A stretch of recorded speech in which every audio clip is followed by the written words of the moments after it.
भागेच्छपुंजोपरि कलशं संस्थापयेतः।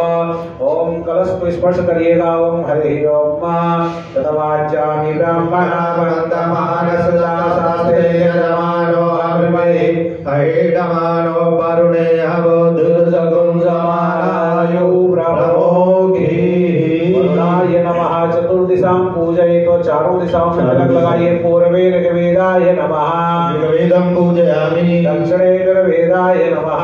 यजुर्वेदं पूजयामि। ओम उत्तरे अथर्ववेदाय नमः। अथर्ववेदं पूजयामि। वामदेवं वरुणाय नमः। वरुणं पूजयामि।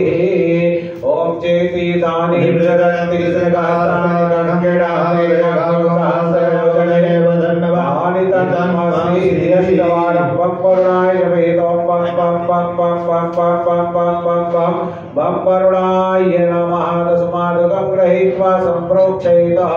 वरन्तु मादेव जना वरं दुर्वा भूतानि जातवेदाः।